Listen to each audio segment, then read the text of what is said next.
Hello, आपका स्वागत है केमिकल बीटी क्लासेज में। आज हम पढ़ेंगे डीएम प्लांट की प्रोसेस रिएक्शंस और रीजनरेशन रिएक्शंस के बारे में।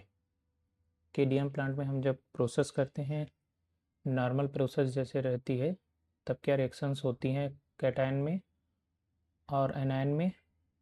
और डीएम प्लांट में जब हम रीजनरेशन करते हैं, तब कैटायन यूनिट और एनायन यूनिट में क्या रिएक्शंस होती हैं।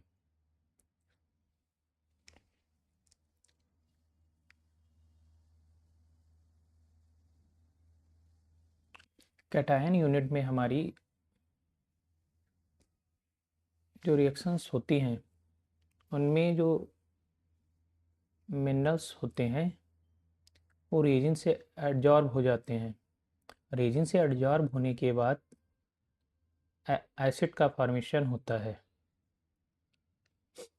जैसे कि जैसा कि हम जानते हैं कि कैटायन यूनिट में sodium, calcium, magnesium, iron, fluoride, manganese minerals रहते हैं। इन मिनरल्स को रिमूव करने के लिए हम कैटायन यूनिट का यूज करते हैं। एनायन यूनिट में क्या होते हैं हमारा लोड? एनायनिक यूनिट में हमारा क्लोराइड, सल्फेट, सिलिकेट,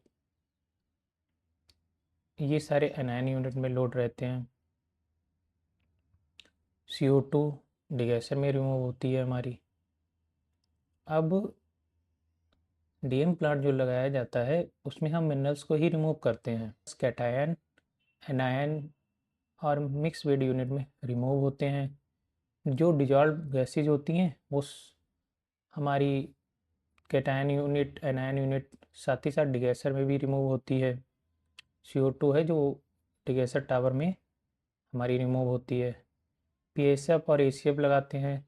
PSF हमारा डर्ट, सिलिट, क्ले, इन सबको रिमूव करता है।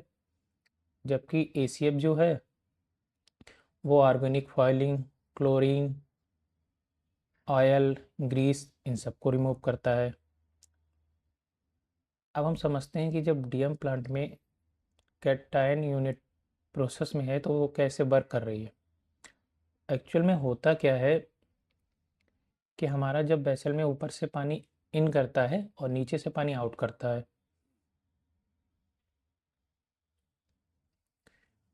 वेसल में नीचे से पानी हम बैकवाश के दौरान देते हैं। प्रोसेस में पानी हमें मोस्टली यूनिट्स में ऊपर से ही जाता है। कैटायन में, एनायन में और मिक्स वेड में ऊपर से पानी जाएगा, रेजिन से होता हुआ, और नीचे से आउटलेट हो जाएगा। कैटायन यूनिट में हम पॉजिटिव आयंस को रिमूव कर रहे हैं। जैसे अब आप इस रिएक्शन से समझ सकते हैं, इसमें Na आयन है, इसमें कैल्शियम आयन है, इसमें मैग्नीशियम आयन है, इसमें मैग्नीशियम आयन है। ये जब पानी के साथ इन करते हैं,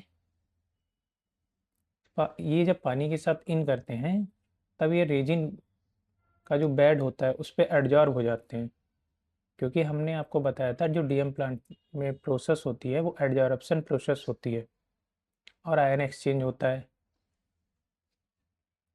ये आर का मतलब होता है रेजिन हमारा।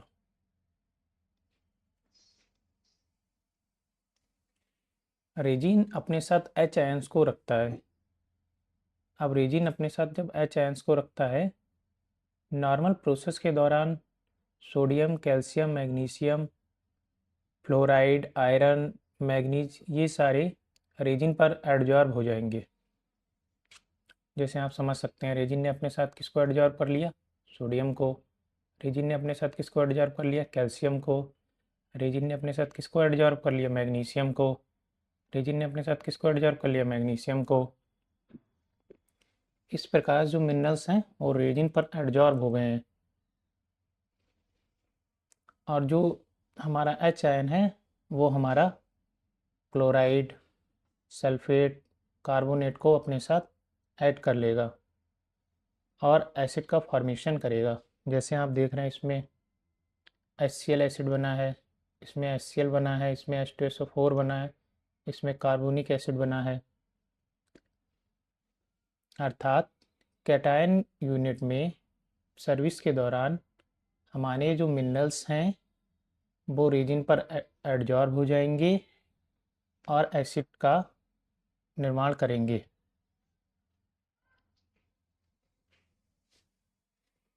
ये भी एक रिएक्शन से देख सकते हैं आप। मैग्नीशियम जो है रेजिन के साथ ऐड हो जाएगा, जाके उसकी सरफेस पर एडजॉर्ब हो जाएगा और सिलिसिलिक एसिड बना लेगा और एसिड का निर्माण कर लेगा। इस रिएक्शंस में एसिड फॉर्मेशन होता है और आउटलेट जो पीएच है वो पानी की हमें लो मिलती है, अर्थात जो पीएच होगा एसएसी आउटलेट यानी कैटायन यूनिट के आउटलेट पर वो पीएच लो रहेगी। हम जब रीजनरेशन करते हैं तब कैटायन यूनिट का हमेशा H2SO4 या HCl से करेंगे और एनायन यूनिट का NOS से करते हैं। एनायन एक्सचेंजर यूनिट क्या होती है? एनायन एक्सचेंजर यूनिट में हम वीक एसिड और स्ट्रॉन्ग एसिड्स को रिमूव करते हैं, सिलिका को रिमूव करते हैं, कार्बन डाइऑक्साइड को रिमूव करते हैं। एनायन यूनिट में आप देख सकते हैं जो एसिड बना है HCl, H2SO4, H2CO3, H2SiO3, इसमें क्या होता है एनायन एक्सचेंजर का जो रीजन होता है उसके साथ OH आयन जुड़े रहते हैं, जबकि कैटायन यूनिट में आपने देखा था कि जो रीजन होता है उसके साथ कौन सा आयन जुड़ा रहेगा? EH ion. एनायन यूनिट में रीजन के साथ OH आयन जुड़ा रहता है। अब OH आयन जब जुड़ा रहता है तो रीजन क्या करेगा? अपने साथ chloride ion, sulphate ion, carbonate ion, silicate ion को अपने साथ ऐड कर लेगा। ये देखिए रीजन अपने साथ अपनी सरफेस पर इन आयंस, नेगेटिव आयंस को एडजॉर्ब कर ले रहा है और वाटर का मॉलिक्यूल का फॉर्मेशन हो रहा है। देखिए ये वाटर का मॉलिक्यूल बन जा रहा है, अर्थात एनायन एक्सचेंजर में सर्विस के दौरान हमारा जो रीजन है वो नेगेटिव आयंस को अपनी सरफेस पर एडजॉर्ब करेगा और वाटर के मॉलिक्यूल का फॉर्मेशन करेगा। एनायन यूनिट के आउटलेट पर पीएच हमारी 8 से 9 के बिटवीन रहती है और एनायन एक्सचेंजर की यूनिट में सर्विस के दौरान वाटर मॉलिक्यूल बनता है। रीजन जो कैटायनिक यूनिट और एनायनिक यूनिट में जो आयन को एक्सचेंज कर रहे हैं वो कौन कर रहा है? रीजन। तो किसमें कौन सा रीजन पड़ता है वो हम समझते हैं। WAC में हम डालते हैं इंडियन 236 Na, SAC में हम डालते हैं इंडियन 225 Na, WBA में रखते हैं हम इंडियन 850, SBA में हम रखते हैं इंडियन FFIP। इन रेजिन्स का यूज मोस्टली किया जाता है। WEC, SAC, WBA, SBA इनमें रेजिन्स फिलअप रहते हैं। SBA का रेजिन 2 टाइप्स का होता है, टाइप फर्स्ट, टाइप 2।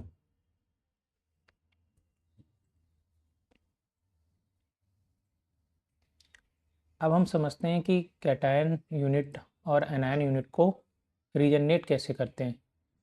रीजनरेट करने में हमारी कुछ स्टेप्स रहती हैं।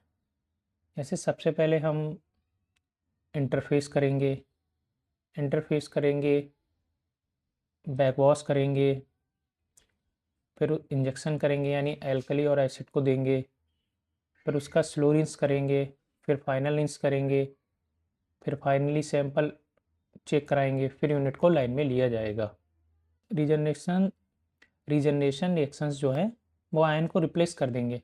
क्या हुआ था? अब रेजिन ने अपने सरफेस पर आयंस को, मिनरल्स को ऐड कर लिया है, अब उनको हमें निकालना है, रिमूव करना है। तो उसके लिए हम कैटायनिक यूनिट में H2SO4 और HCl से H2SO4 और HCl का डोज करेंगे, जबकि एनायनिक यूनिट में हम NaOH को डोज करते हैं। अब आप समझ देख रहे हैं, जब हमारा रेजिन है, ये आर का मतलब हमने बताया रेजिन ही रहेगा हर जगह। ये रेजिन है हमारा आर, इसने अपने साथ कैल्शियम आयन को लिया हुआ है, इसने सोडियम, इसने कैल्शियम, इसने भी सोडियम आयन को लिया हुआ। ये देखिए अब रीजनरेशन रिएक्शन में ये H2SO4 ये दोनों HCl से हमने बताया कि जो रीजनरेशन होगा वो हमारा या तो H2SO4 से होगा या HCl से। देखिए इसमें HCl से रिएक्शंस दिखाई गई हैं दो, और दो ये H2SO4 से। अब क्या होता है, रेजिन क्या करेगा अब अपने साथ, अब देखिए रीजनरेशन रिएक्शंस हम पढ़ रहे हैं, तो रेजिन अपने साथ क्या करेगा, H आयन को जोड़ेगा जिससे वह पुनः वर्क करने के लिए कैपेबल हो जाए।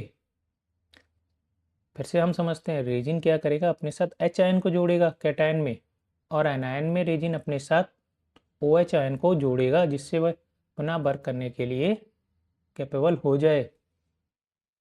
देखिए आप समझ सकते हैं, जैसे अब रेजिन क्या करेगा, अपने साथ H आयन को ले लेगा इसमें से, फिर इसमें रेजिन अपने साथ क्या करेगा, H आयन को ले लेगा, इसमें का रेजिन H आयन ले लेगा, ये रेजिन ये H आयन ले लेगा। देखिए आप इस रिएक्शन में ये सब रेजिन अपने साथ H आयन्स को ले रहे हैं, सारे रेजिन्स H आयन को ले रहे हैं। H आयन्स को लेने के बाद क्या होता है, देखिए यहाँ पे कैल्शियम सल्फेट बन गया, Na2SO4, calcium chloride, sodium chloride, sodium sulphate, ये सब बन जा रहे हैं साल्ट।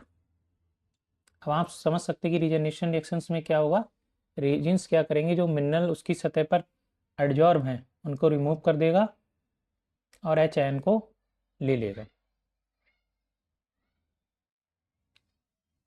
एक बात हम और समझते हैं, हम रीजनरेशन जो करते हैं प्लांट में HCl से करते हैं, H2SO4 से बहुत कम करते हैं।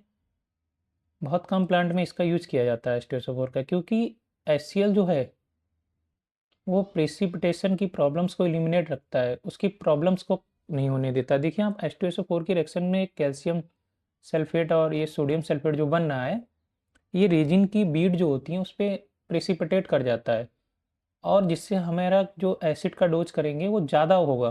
जबकि HCl में क्या है, ये प्रेसिपिटेट नहीं करता है, और रेजिन हमारा ज़्यादा एक्टिवेट रहता है, यानी अच्छी एनर्जी देता है। ये देखिए कैल्शियम क्लोराइड बना है इसने, सोडियम क्लोराइड बना, बस ये अपक्षेप बना लेगा, प्रेसिपिटेशन कर लेगा, क्योंकि H2SO4 से होने के कारण। तो कुछ प्लांट H2SO4 का यूज करते हैं, बट मोस्टली प्लांट HCl से ही रीजनरेशन करते हैं कैटायन यूनिट का। एनायन यूनिट में देखिए आप, वही हमने आपको बताया कि एनायन यूनिट जो है, रेजिन अपने साथ OH आयन को ले लेगा, अपनी सरफेस पर रेजिन OH आयन को एडजॉर्ब कर लेगा। ROH, देखिए आप रेजिन जो है OH आयन को लेके ROH बना लिया। देखिए यहाँ पे भी रेजिन ने अपने साथ OH आयन ले लिया, ROH बना लिया। यहाँ पे भी रेजिन ने अपने साथ OH आयन को ले लिया और ये ROH बना लिया। यहाँ पे भी रेजिन ने देखिए OH आयन को लेके ROH बना लिया। अर्थात रेजिन, R मतलब रेजिन, रेजिन क्या कर रहा है, अपने साथ OH आयन को लिंक कर ले रहा है, और जो उसके साथ मिनरल्स जो लिंक थे नेगेटिव आयंस उनको हटा दे रहा है। वो देखिए जब इसमें देखिए सल्फेट, क्लोराइड, सिलिकेट, कार्बोनेट, ये सब आपस में ऐड हो जाएंगे सोडियम से, और ये अपने साल्ट बना लेंगे, सोडियम क्लोराइड, सोडियम सल्फेट, ये देखिए सोडियम बाइकार्बोनेट, ये सब बन जाएंगे। अर्थात रीजनरेशन रिएक्शंस में हमें बस एक बात का याद रखना है कि जो रेजिन के मिनरल्स, जो रेजिन से मिनरल्स अटैच हैं, वो मिनरल्स को रिमूव करके हमें रेजिन्स के साथ कैटायन में H आयन को लिंक कर देना है, और एनायनिक यूनिट में OH आयन को लिंक कर देना है, जिससे वह पुनः वर्क कर सके अच्छे से।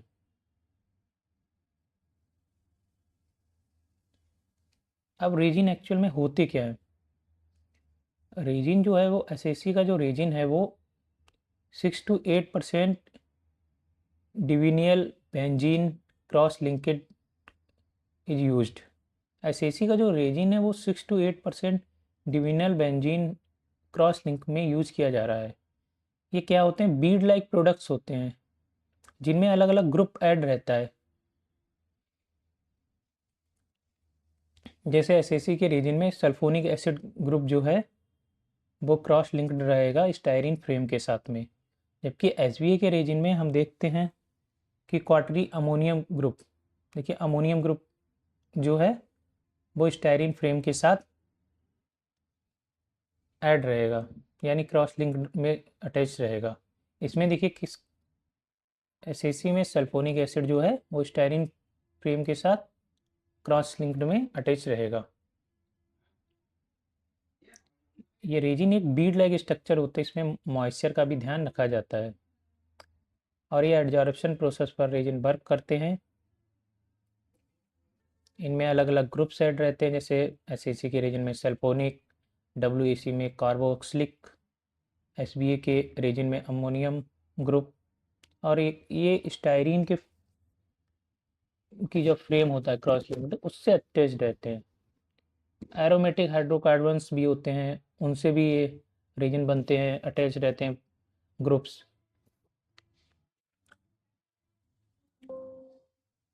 अर्थात अब आप समझ गए होंगे कि डीएम प्लांट के प्रोसेस में रिएक्शंस कौन कौन सी होती हैं और रीजनरेशन में रिएक्शंस कैसे होती हैं और ये आपस में कैसे वर्क करते हैं। बस हमें इतना याद रखना है, जो नॉर्मल रिएक्शंस होंगी, नॉर्मल रिएक्शंस में जैसे सर्विस की जो रिएक्शंस है, जैसे रेजिन के साथ हमने बताया एच आयन रहता है कैटायन में और एनायन में ओ एच आयन। तो पॉजिटिव जो आयन्स हैं सोडियम, कैल्शियम, मैग्नीशियम, ये सब रेजिन से अटैच हो जाएंगे कैटायनिक यूनिट में।